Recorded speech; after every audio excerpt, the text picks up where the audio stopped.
Hey, Gary. How are you, Wayne?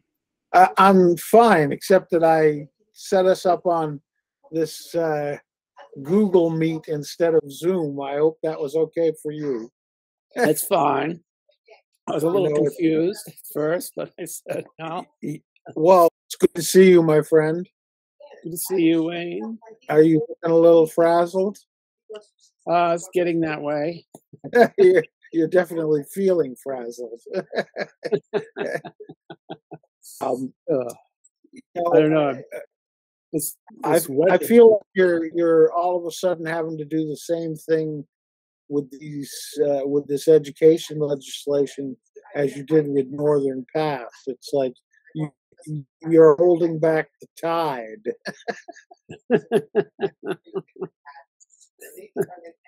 Or gotta, I mean, I don't mean to say that you're taking a position because you're acting as a journalist, but the importance of what you're doing in terms of reporting uh, what I frankly see as an assault on public education in New Hampshire is critical to people understanding what's going on. yeah, it is. I mean, it's I did a column last year, actually, calling it the war on public education. I got so many emails about it. It wasn't funny, but not too many of them were agreeing with me, of course. But it really is kind of war on education, particularly the last 2 years. You know, a lot of this started years ago with a book. Boy, I don't remember the name of the author. It was called Free to Learn, and it was, it advocated for vouchers, but it in essence it had sort of evolved into vouchers within the public school system, as Right. opposed to letting families take a big credit, or not a credit, or a payment from the state that would allow them to send their child to a private institution. What's the current state of affairs that exists today, and what's being proposed? Well, what's there today is what is essentially, if not the most expansive, but close to it, voucher program in the country. It essentially allows people at less than 300% of poverty to apply and have their child money, if you will, the money that would be going to their child for the state adequacy grants, including the add-ons like for free and reduced lunch and English as a second language and so on, and take that money out of the system and use it for some program that they think their child would be better in. That's not exactly what's going on right now. What's going on right now is, 75% of the money is going to kids who already were in private or religious schools before even homeschooling, before this program went into place. So the whole thing that they were saying, Do the schools have to qualify in some way and then show that the kids are getting an adequate education there? the whole, well, this is the other part of it. I mean, it's being run by an outside organization called Children's Scholarship Fund, New Hampshire, and they're the ones who qualify the schools. And there are certain rules and regulations, but they do all of that work. And so it's very hard to, it's very hard for most people to get information about those sort of things. And there are some provisions in there. There's supposed to be an annual audit, but there really isn't a lot of provisions that would require a sort of one-to-one comparison of the education the child is receiving in this alternative program versus public schools. And there are some bills in the legislature this year. So very little transparency. Do they have to share their audit, or is there an audit being done at this point? I believe there is, and supposedly there was one done and there is supposedly reports on the education websites, but they're not exactly filled with data. Let's put it that way. They're pretty general, so it's kind of hard to see how that really is going to be any kind of touchstone to make it work, whether it's really working or not. Is the legislation does it require transparency with respect to an audit? Do they just submit their audit? It requires an annual audit, and at some point there's supposed to be a LBA performance audit, but everybody agreed that there's probably not enough information right now to start doing that. And they supposedly the Children's Scholarship Fund returns quarterly reports. So that's the extent of the information watching. And are they paid with a block grant of sorts, or do they get a portion of each child's tuition? They're block grants, but they get 10%. So they got a block grant plus 10%. Yeah, that's a sweet little deal for somebody, huh? They get. Well, when you're talking about, I mean, we're talking about $28 million for the first 2 years here, so you can do the math. And then the Education Commissioner has asked for $30 million for each of the next 2 fiscal years for the next biennial budget. So it's $90 million almost. It's gone out. Will be going out in this program. So I mean, that's $9 million.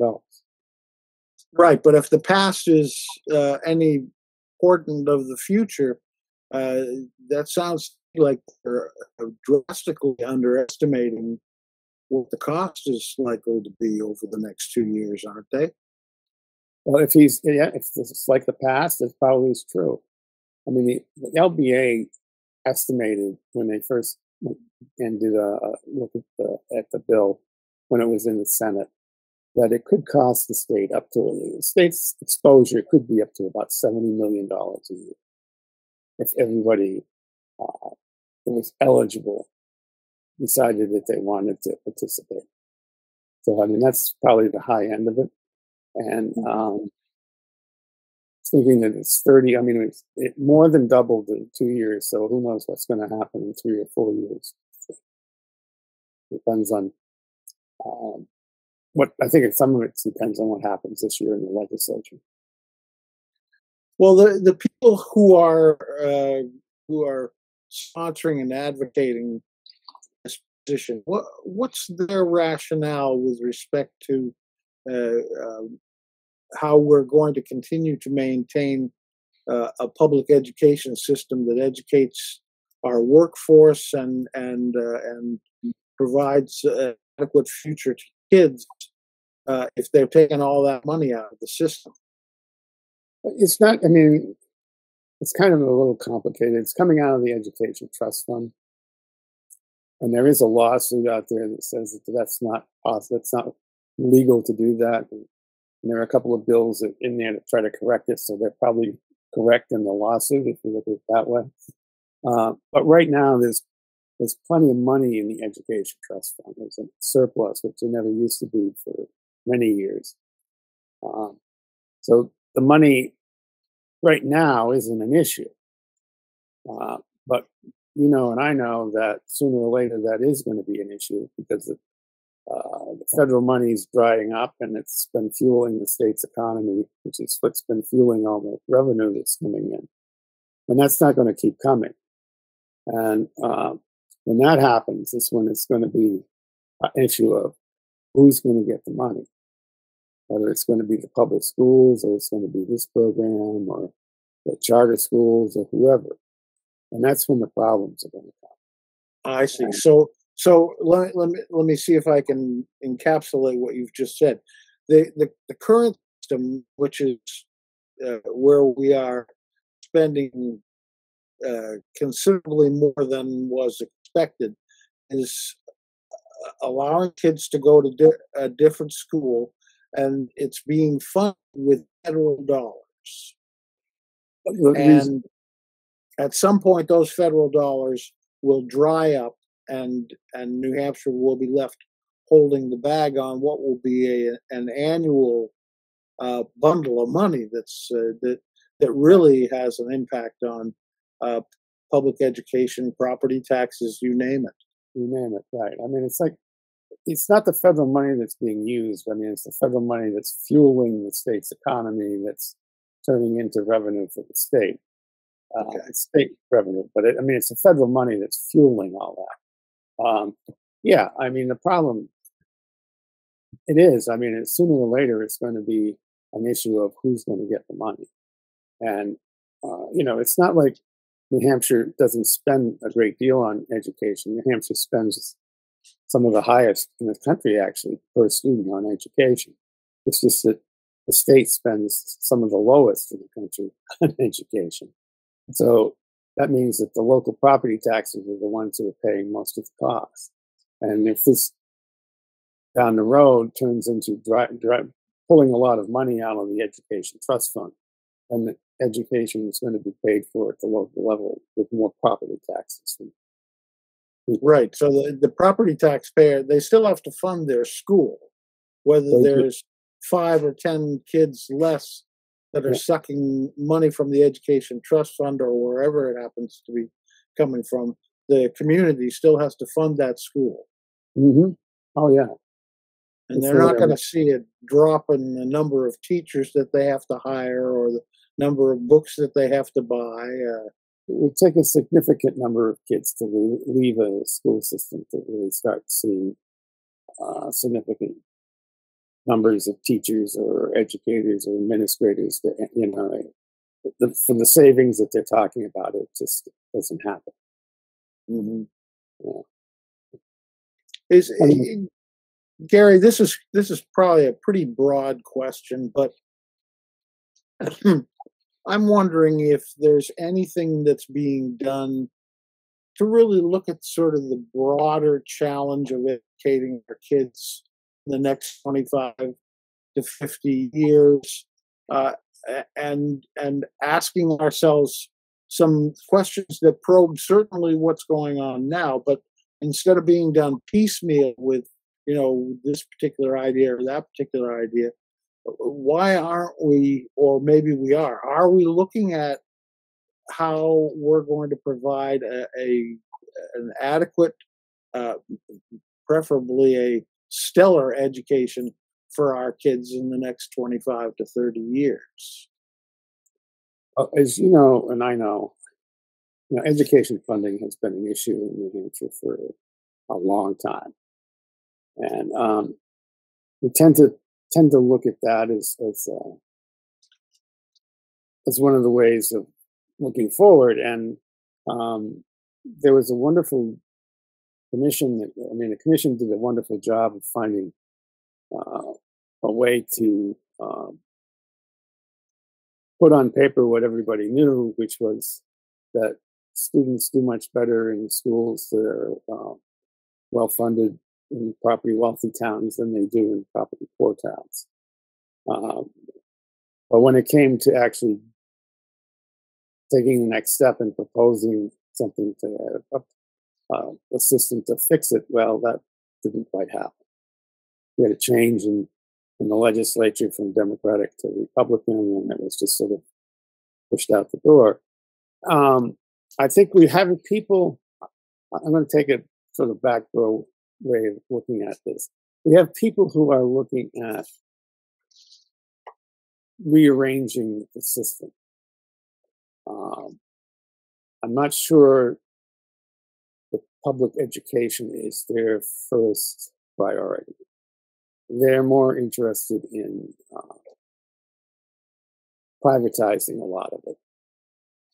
And I don't know that the other side, there are organizations on the other side who are trying to force the state into looking down the road and saying, what are we going to do? I mean, we have a declining student population. That's probably going to keep going. It's not going to change for a while. We have a really rapidly changing technology out there, and all sorts of other things. And how do we access that and make it part of education from now and into the future? And a lot of that discussion is going on outside of the State House, if you will. Somewhere along the line, there's got to be an intersection here where some of these people have to start talking to the legislatures and legislators and say, we got to get serious about this before the whole system goes right. to hell.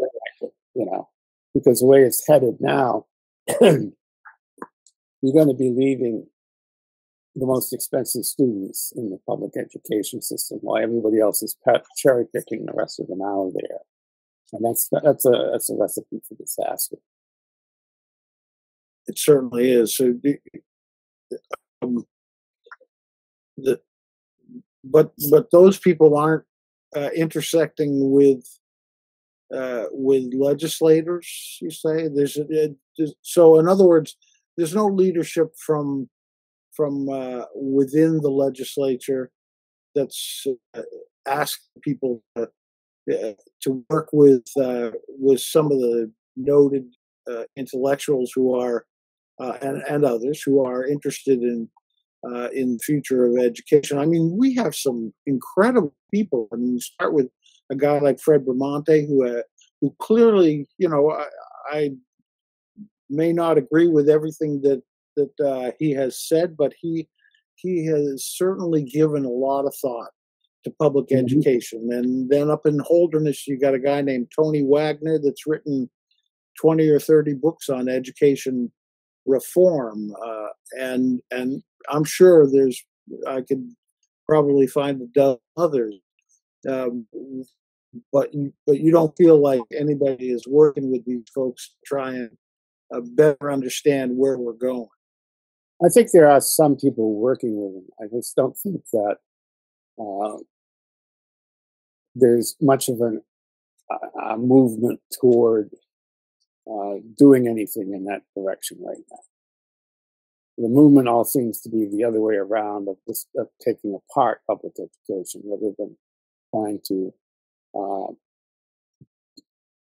if you will, reform it or do something different with it. Is there anybody on the sort of pro-voucher side that you think has kind of a big vision about what it is they hope to attain with this kind of system? I'm sure there are, but no one really comes to mind right now. Okay. Well, if you think of anybody, do let me know. And I'm gonna talk to Mel Myler at some point, because I've known Mel since, as you said before, this has been going on a long time, since I got my clock cleaned in 1994, running for governor on the very issue. Yeah. On the very issue. Here we are, 3 years later, and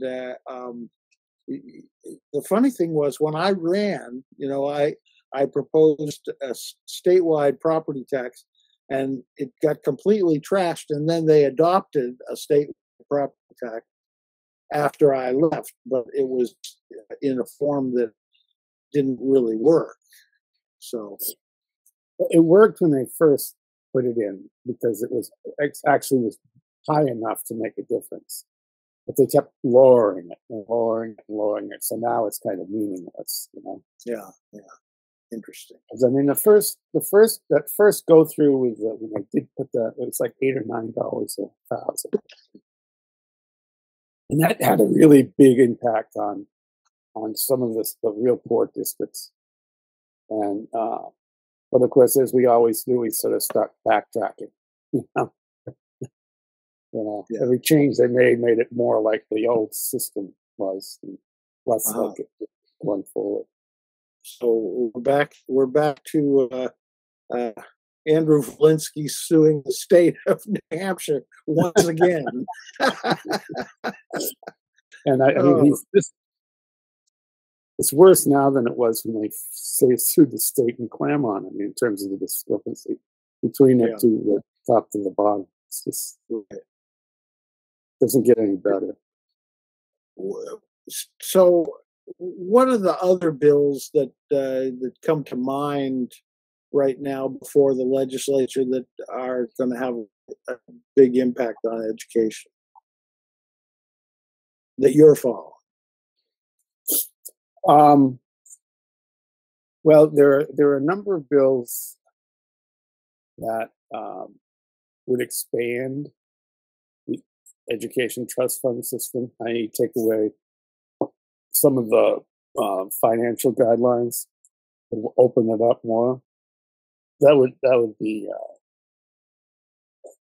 really drain the funds pretty quickly. And then there's some bills that are trying to rein it in. I mean, David Luno has a couple of bills. One would make the Department of Education run the system and not the scholarship fund. And he has another one which would basically kind of wouldn't prohibit, but it would make it clear that kids that were in private school before the program starts aren't going to be getting subsidies anymore. So those sort of things would have a big effect. Trying to think of some of the others that were out there. Is there any chance that that last bill that you're talking about will actually be successful? To be honest, Wayne, I don't think anything's going to change because the numbers are so close in the House, and there are enough. There's the required 4 or 5 Republicans who don't like this system. I'm sorry. Yeah, right. No, I mean that's an honest assessment of the situation. I'm not talking about my dogs, but right. But there are enough Republicans. There are 4 or 5 Republicans in there that nothing's going to happen. Nobody's going to win and nobody's going to lose. But basically stay the same. And they have some other things in there, that do away with the divisive concepts bill that was in there, and that's not going to go anywhere either. That's going to probably stay there, and besides, probably the governor would veto it anyway. And so I don't see an awful lot of movement right now in the House. It's so divided right there.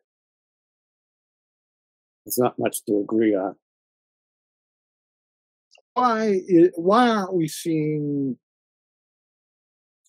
sort of a centrist coalition develop of those who are willing to speak and listen to one another on both sides of the aisle?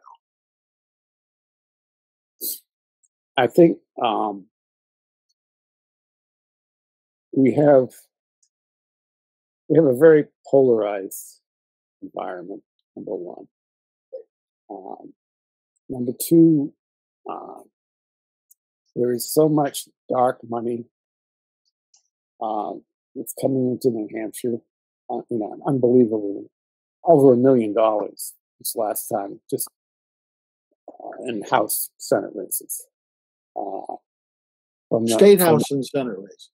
Yeah.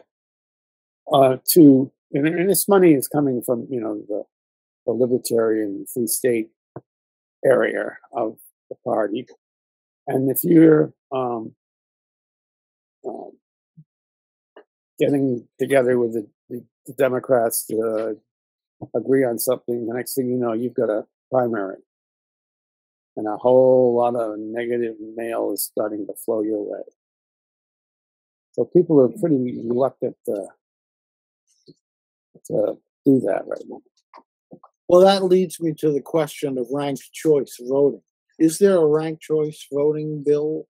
There are a couple of them in there, yeah. We had a hearing on 1 or 2 of them the other day. general consensus of, you're looking at the committee, and the committee really they're not going. Unfortunately, I mean, they're just not going anywhere. That sort of stuff. Not well. It's interesting because I think if you look at, for example, the United States Senate race, if there had been ranked choice voting, Bolduc would not have been the nominee of the Republican Party. I don't think, because he wouldn't have been anybody's second choice, and that could have meant that Maggie Hassan was done. Yeah, I think in a race with a more moderate Republican candidate, she would have had a much bigger challenge than she did in the last election. And I don't know how many times that was repeated across the state in other elections. One would think that it was probably quite a number of times. Yeah. Well, I know I have some friends who live in Maine, and I mean they had a governor that they page who they couldn't get rid of. Yeah. And then they got ranked choice voting, and he was gone the next time the election was held. It seems as though from the polling that I've seen in both Maine and Alaska, that the people in those states are very happy with the ranked choice because it lowers the temperature and the sort of vituperativeness of elections. And Jerry Brown said it, that in California, he said, we had elections for years where neither the Democrats nor the Republicans were responsible about the things that they said or the things that they did. But suddenly, when they needed to at least get a second choice vote, all of a sudden people were much more civil to one another.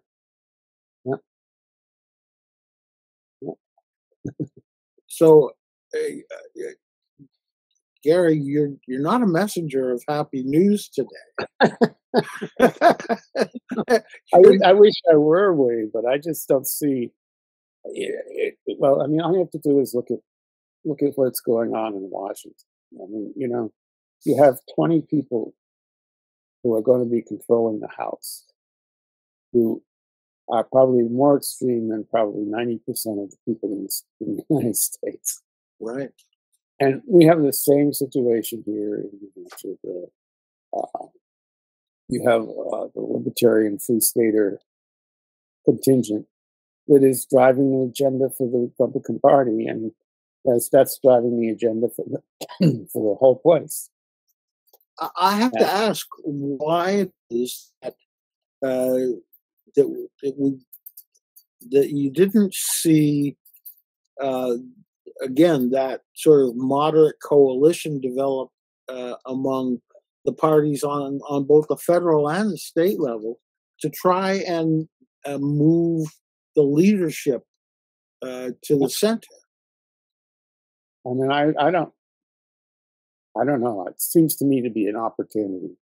Right. And it just never happened in either case,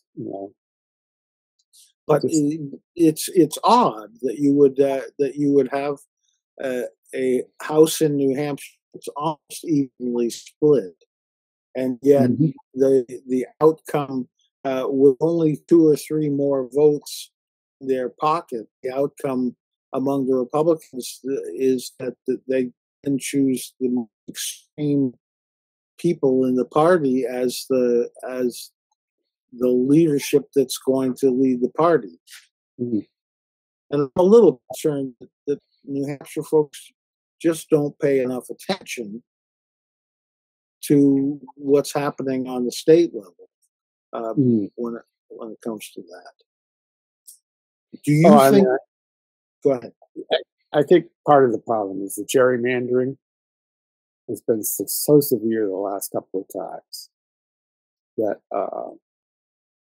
it's almost impossible. I mean,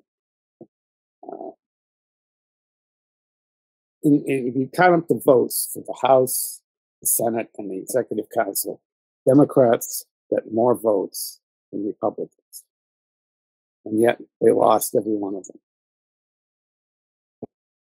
It's So that's it's all stacked. due, or largely due to Jeremy. It's all. I mean, it's all due to gerrymandering. I mean, they lost. You know, the executive council is 4-1, Right. but the Democrats voted. Democratic candidates got more votes than Republican candidates, all told. You know? And it's just it's hard to fight against that. And let's if you were to put a shoe on the other foot, the problem is that it would be the same thing. If the Democrats controlled things, they'd just reverse the gerrymandering in their favor. And have we created a monster in this country with two parties that are more concerned with their own future than they are with the future of the people of this country and the people of the state? I think we've created two parties that are too beholden to people who can support their ability operations. Let's put it that way. You know, yeah. I mean, I think that the worst thing that happened to this country was Citizens United in a long time. You know, it just opened the floodgates to all this corporate money. And it's been flowing in here. It's been flowing in New Hampshire. I mean, huge. And it's disrupted the whole system in a lot of ways.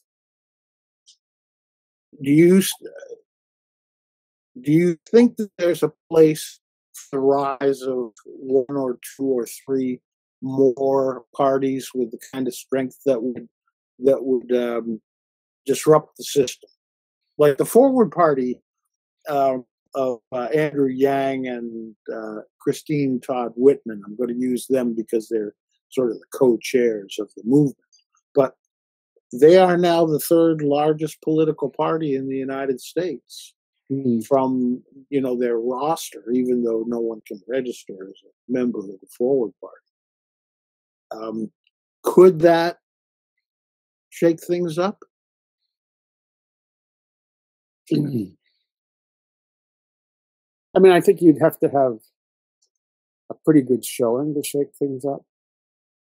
Right. I mean, you don't have to win, but you have to at least be able to affect the outcome. You know? But even though the Republican Party and the Democratic Party, they have no constitutional standing or legal standing, but you can't run yet as a member of the Forward Party or some other party. You're either running undeclared. I suppose if you do the Libertarians have a name on the ballot that's they have it from time to time, but not always. Yeah. Right. Yeah. But do you think? I mean, just philosophically, do you think that if we were much more of a multi-party state and a multi-party country, that the sort of impetus and the need for developing coalitions would be a positive factor? Oh, I think so. I mean, you and I have been around long enough to know that the things that really work are the things that are bipartisan. Right. And it's always one party or the other. Those things last as long as the people are there, and then it's gone again. And the things that really matter have to be bipartisan to really work. Yeah. Well, go ahead. It's like Medicaid expansion. I mean, until that was very much a partisan issue until a couple of senators got together and said, "This is crazy. We need to do something." We have a whole bunch of people that are working poor in New Hampshire who can't get insurance, and they're driving everybody's costs up. So, we crazy. This money's there. Why don't we see what we can do? And that's what they did.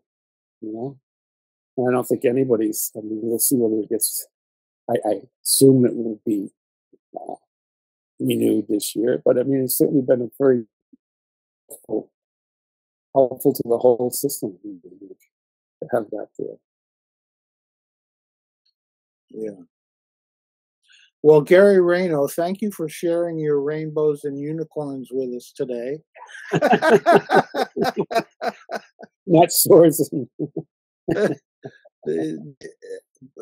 For giving us a a serious look at some of the challenges that we face in the education arena. Do you expect to have do this again with Northern Pass?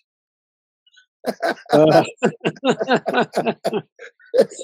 you know, when I've been thinking about that a lot, and there's a couple of things that are going on. Obviously, I mean, we have the high electric rates going on, and everybody thinks there's all that hydro up in Canada that's so cheap, but the Quebec government sort of put a stop to all the exporting of that.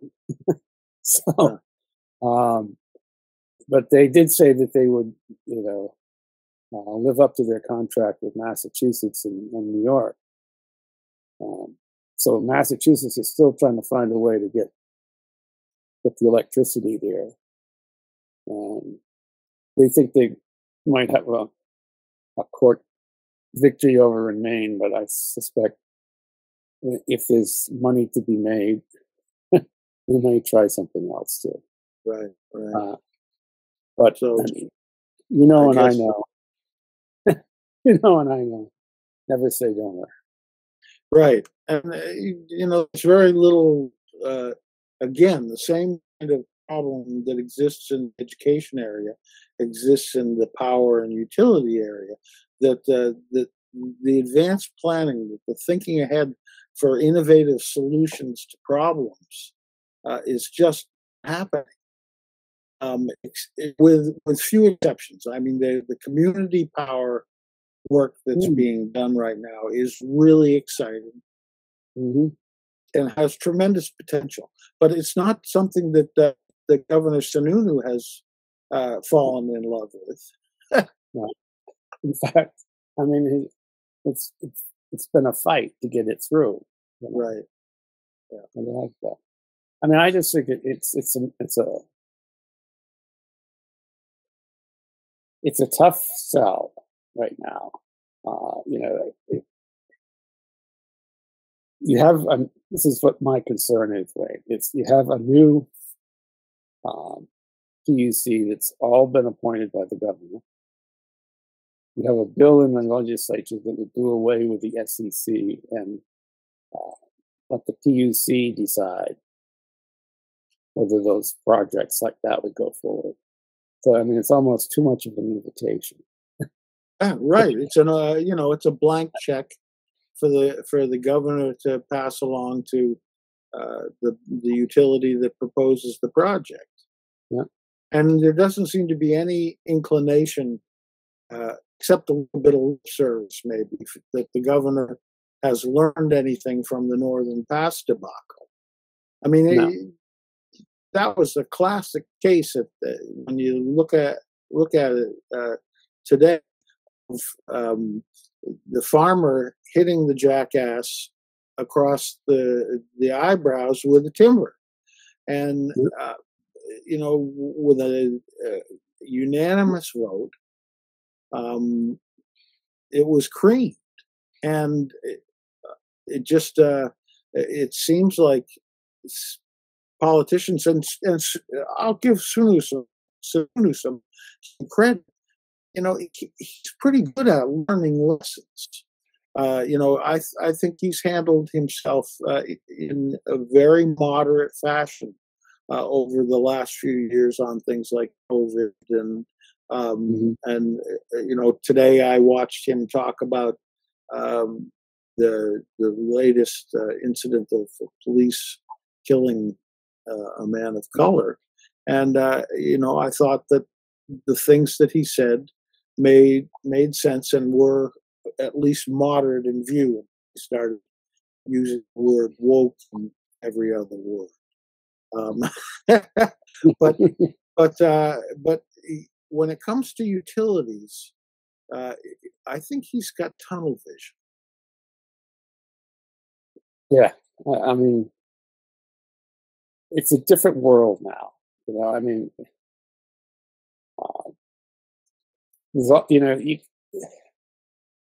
you can't depend on the fossil fuels anymore. I mean, it's just uh, too iffy at this point, particularly in the world situation, in the global situation. And everybody wants the same thing, so you got to find something else. And we've done so little of that in New Hampshire compared to even the states around us. Yeah, but we're behind the eight ball. Well, Garry, thank you very much for taking the time to talk with me today, and hope to talk with you soon, my friend. Yes, by all means, Wayne. Okay. Take care now.